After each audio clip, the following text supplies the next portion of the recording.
Assailants raid a village in Mali, killing at least 95 people. That's fucked up.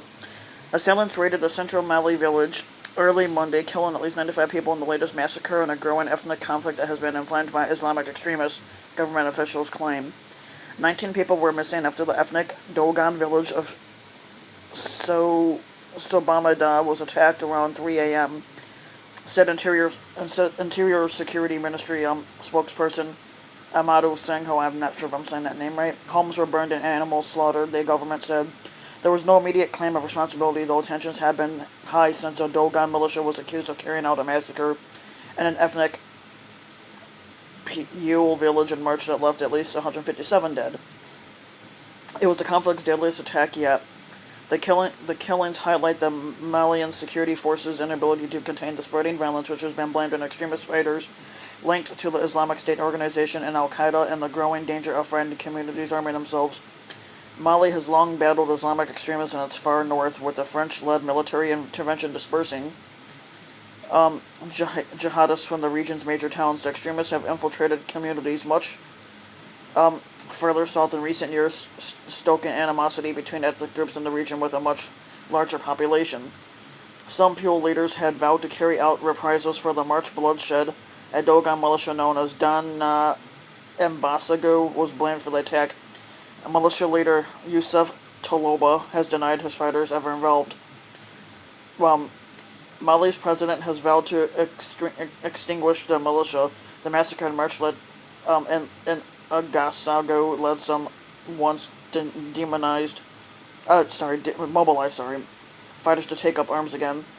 On Monday, a prominent group representing the Pule community, Tabatal Palaku, I'm not sure if I'm saying these names right, but they're because you got to think these are from foreign country names, issued a statement blaming the cycle of violence on the absence of state authority and impunity for perpetrators of the attacks.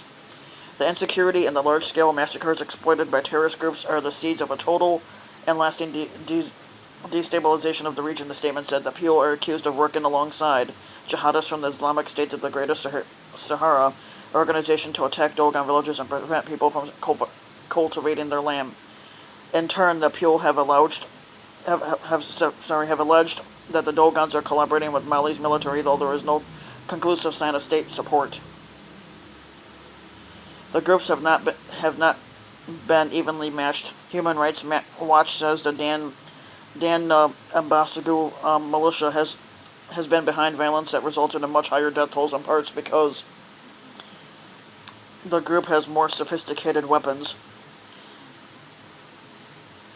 The latest massacre is a reminder that the conflict has no easily defined good or bad sides. The head of the United Nations peacekeeping mission, Mohamed Salah Anadif, said in a statement, "Everyone is responsible." He said the violence in central Mali is characterized by killings, disappearances, and the burnings of villages on an appalling scale. Amnesty International said Monday the UN Security Council plans to meet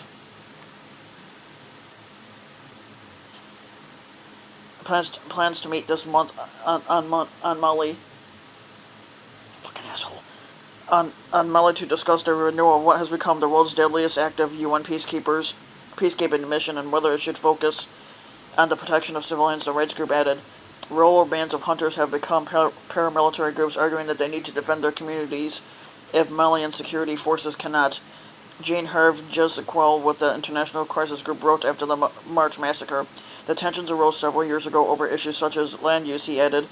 "The availability of weapons of war and the pretext of fighting jihadist groups have opened the floodgates to a level of ethnic-based violence that is without precedent in the region," he said. The victims have included women and young children, and observers say hundreds of civilians were killed last year alone. In a report late last month, the UN Secretary General said Mali's government must address the arming of ethnic self-defense groups and the proliferation of arms in central Mali, or there is a high risk of further escalation. The unrest in central Mali has displaced some 60,000 people, Secretary Attorney General Antonio Guterres wrote.